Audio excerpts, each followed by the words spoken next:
What's up, D-Gens? Hopefully, we have the game on Thursday. That's the Hall of Fame game. Guys, you already know the pick for that play. Let's move on before we even get that play in the books to week 2 of the preseason. I got a couple of plays for you guys. I'll go over, make it relatively quick, and hopefully put us on some more winners, right? So, for preseason week 2, there are 3 games that I want to go over. It was really 4, but one of them, I wasn't so sure. So, let's just stick to the 3 that I feel more confident about. The first one being the Eagles versus the Ravens. This is a really easy handicap, and it's really as simple as one coach cares about preseason and the other one doesn't. There's really not more to say about that. The Ravens are, obviously great in the preseason with John Harbaugh winning the last 18 in a row. The Eagles really couldn't give a shit less about the preseason.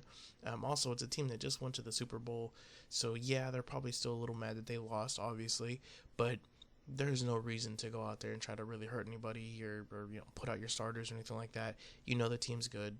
There's not really been a lot of changes. You may try to work out some kinks with like individual plays, but I don't think week 1 of the preseason is really the place that they're going to try to do that. There's no reason for the Eagles to now magically care about preseason, and that is one thing I want to bring up. Is it coaches that go 3-0, 4-0, or they have a really, really good win record in their first year of being a head coach makes sense. And I think we went over this last time, but for a brand new coach to come out and say, hey, I want to put my name on the map. I'm putting in this new system. I want the guys to buy into it, to believe into it. I want to get some wins under my belt and maybe even make like the city believe in this or whatever it is. Just I'm new here and I want to make people know that I have a winning culture, right? So they'll come out and they'll go like 3-0 in the preseason, which fine, good, whatever. I think for a lot of like your, just very average general fan, it's a good thing. They're all happy and psyched up that you have great preseason. As far as bettors, like we don't give a shit. But secondly, if you are like a very serious NFL fan, right, whether you're fantasy or whatever, you probably know preseason obviously doesn't matter. But secondly, there's just really there's not a whole lot of people trying as far as teams are concerned. So unless you're playing one of those, 4, 5, 6 teams that really want to go out and win the preseason, you're not really showing out a whole lot, and you really shouldn't think that your team is that much better just because they go 3-0 in the preseason. But regardless, what I was going to say with that is that it's easier for coaches to have a great year or even have 2 or 3 great years and then say, you know what, I'm just not really finding any value in this. I'm getting my players hurt, whatever it is, and then kind of stop, right? They kind of taper off as far as like the wins are concerned, and they're not trying so much, and they go from having like these 2-1 seasons or 3-0 seasons to having like 1-2 seasons. And it's not uncommon. It's a lot easier to go that direction. It's very difficult to do the opposite. It's very difficult for a coach to go 0-3, right, or 1-2 consistently and have like a 30% win record, and then all of a sudden care and say, oh, you know what, now I want to win. There's nothing that would really motivate them or incentivize them to be like, oh, the preseason really does, the wins really matter. If anything, they may say, well, we want to try out more in the first half. We want to try out some new plays. We want to do this, that. We want to make sure we bring something into the fold here.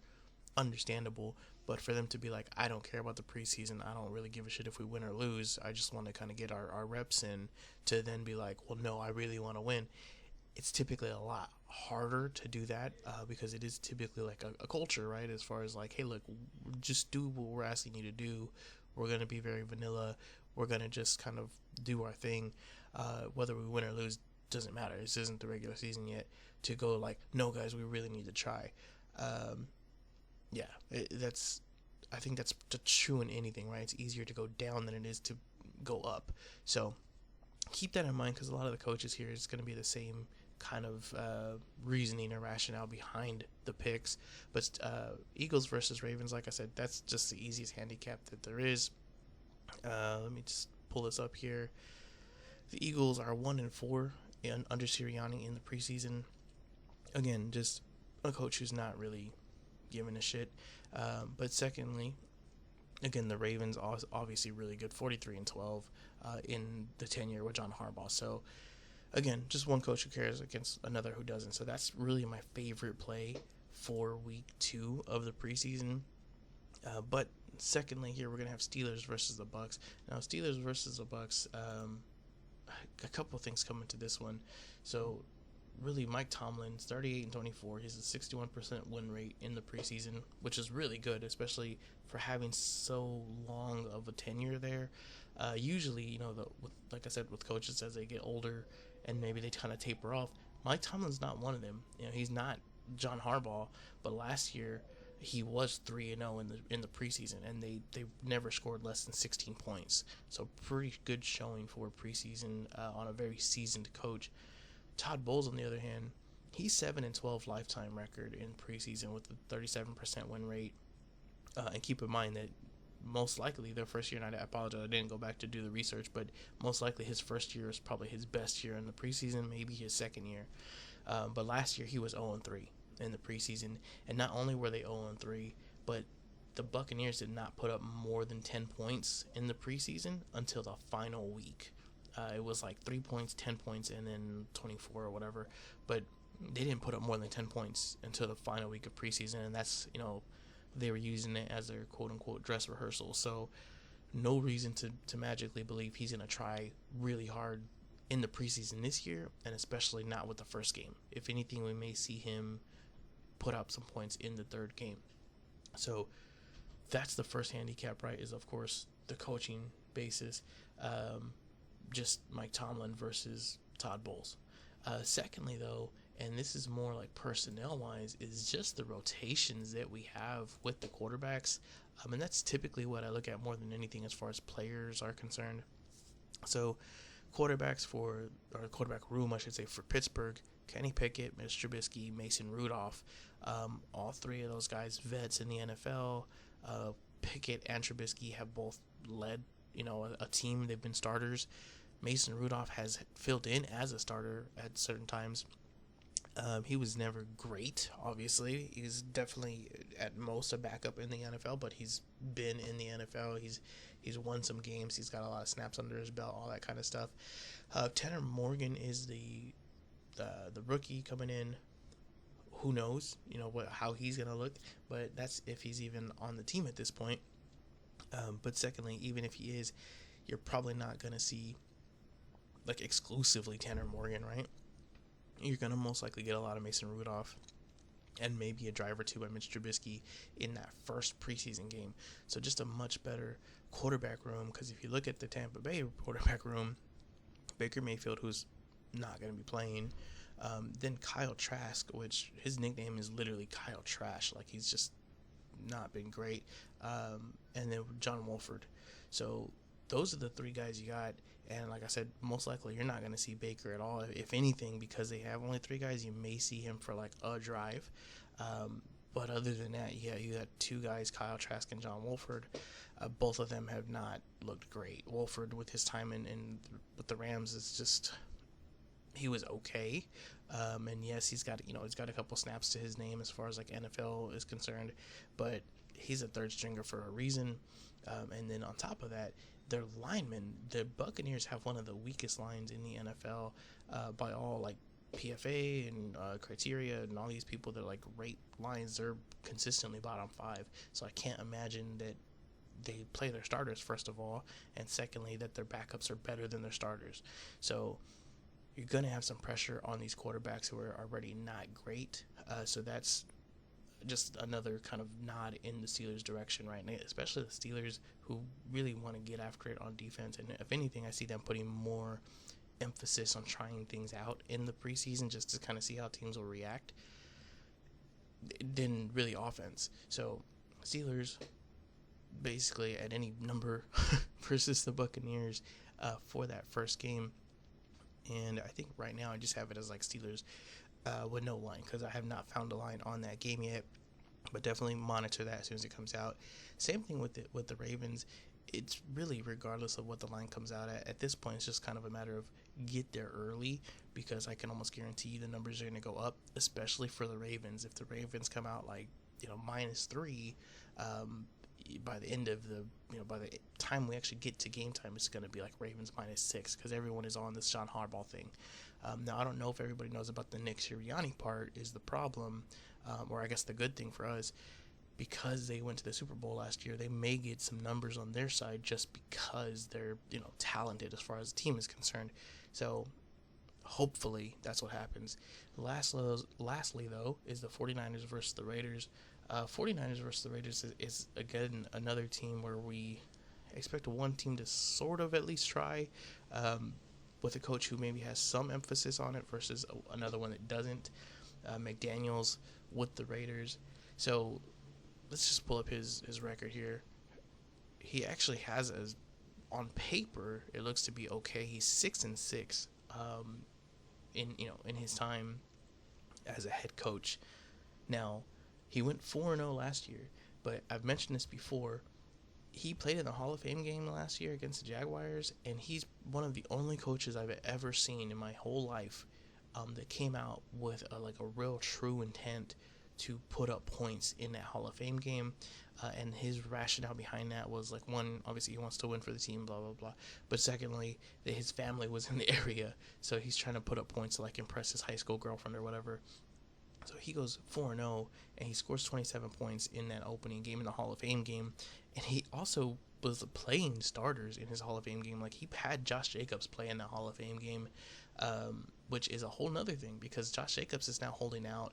So how aggressive are you really going to be with some of these teammates, some of these players? Because if Josh Jacobs is holding out, Garoppolo seems fine, but he's coming off a foot injury. You're definitely not playing Devontae Adams. Who are you putting in? And how many reps are they going to get? Because if you know that your starters are not out there, and you're going to most likely be relying on your backup, or at least thinking you're going to need them at some point, how much are you really putting in their backups, right?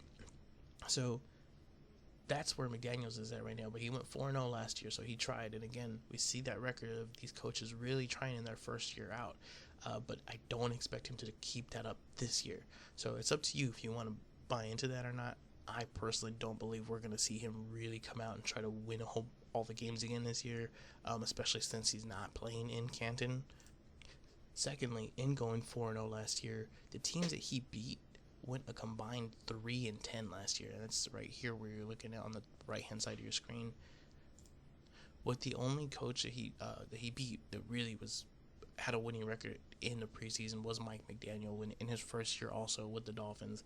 So again, the teams he beat last year, most of them not really putting too much emphasis on the preseason, but that's who he got lined up against.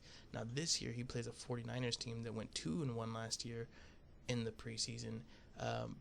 Secondly, though, they are 4-1 in preseason openers over the last 5 preseasons. Kyle Shanahan is 10-8 in preseason just in general, so he's got at least somewhat of a winning record in the preseason, and apparently he really cares about that opening week of the preseason, maybe the opening 2 weeks it looks like, just looking at his record. But 4-1 in preseason openers, really, really good to start the preseason off, and it may be that's what he wants to do. Maybe he's not giving a shit about that third week. He's not the, third week is the dress rehearsal kind of guy. He's more of the let's get off to a winning start kind of guy. Either way, just looking at his record, he seems to actually put some emphasis on that game. I don't believe we're going to see that change now. So at least we have a reason, and we can, put some rationale behind why the Raiders may not be trying as much this year, why he may be a little bit more conservative with his players and playtime, and then why he did go out so hard last year. Whereas the 49ers, we have, again, rationale for exact opposite, right? Why they maybe they put in this system of consistently trying in the week 1. Also, though, they do have the better quarterback rotation again. So just to take a look at who they have, obviously Brock Purdy, who's probably not going to really see much of any playing time. Trey Lance, apparently he's been struggling in preseason, so I think if anything we may see him a lot because he's been struggling in practice. Sam Darnold is apparently looking like the best quarterback in their training camp. So who knows if they're going to list him as a starter or not. But I think for this first week, especially because Purdy's still kind of nursing that thumb injury, you're probably going to see a lot more Trey Lance than anybody, and Sam Darnold a little bit. There is Brandon Allen there as well. Now, Brandon Allen, he could or could not still be on this team by the time we actually get to the first game. They all should still be there, but it's not uncommon to see a couple of, trimmings around the league. So that's their quarterback room. If I had to put money on it right now, I do think you see Sam Darnold for at least a little bit, because this is his first time playing with the team. Trey Lance, you're probably going to see him quite a bit. I would honestly expect to see him more than anybody, and then Brandon Allen may actually end up finishing this game out. But that's your quarterback room for the 49ers. Even if you look at their running back room, right, like Elijah Mitchell, Jordan Mason, Tyrion Davis-Price, those guys are pretty good, and they have a lot of just time in the NFL, and not just time, but like time that they've looked good in the NFL. Even the wide receiver room with Willie Snead probably getting some playing time in here, Baby McLeod, just some of these guys that they're not big names, they're not great. You're not gonna have them like as quote unquote starters, right, in most teams, but they have NFL talent and they've shown it, and they're going to be working with a quarterback who's at least average. Should have some pretty good success in the preseason. And then if you look at the Raiders, you have Jimmy Garoppolo, who, again, with his foot injury, I'm really not sure how much time, if any, he's going to get in the preseason. I know he's apparently like completely healed up now, but I wouldn't be surprised to see them go very conservative with him. Brian Hoyer, who's just, he's been in the NFL for a while, so it'd be bad for me to be like, oh, he's doesn't have any experience, right, obviously, but has never really showed out, and I'm not sure how much you're going to get this dude to really, I guess, have a great look in preseason. Like, he's pretty much, assured the job. I don't know about Aiden O'Connell. I don't know much about the player. Obviously, he is a rookie, but I guess we're going to see him a lot. So I wouldn't be surprised if we see Aiden O'Connell the most in preseason, even in game one. Brian Hoyer probably going to get a drive, maybe a quarter or so in that first game. But I think Aiden O'Connell is going to be the guy you see most of. Like I said, Josh Jacobs is not in practice. He is in the middle of a holdout. So Amir Abdullah, for all intent and purposes, is their quote-unquote starter right now. Which means running back wise, they may not play him. They may kind of err on the side of caution with that and say, we're not going to play you, or we're going to play you very minimally, because one, he doesn't need it. Like, he's been in the league for a while now, and secondly, if he's their starter, they probably don't want to risk him getting hurt, and they're not in somewhere where they're going to show off for McDaniel's family again or whatever. So now you're going to go to guys like maybe Zamir White, and that's pretty much the only name that looks familiar here on this depth chart as far as running backs are concerned. Receiver-wise, obviously, you're not playing Adams, Jacoby Myers, or Renfrow. Maybe Myers gets a little bit of time just because he's new to the team. Adams doesn't need it. Renfrow doesn't really need it, and I believe they're trying to be a little cautious with Renfrow to make sure he's not getting hurt as well. So you're going to be more in this like third or fourth range here, which is a whole bunch of I don't know.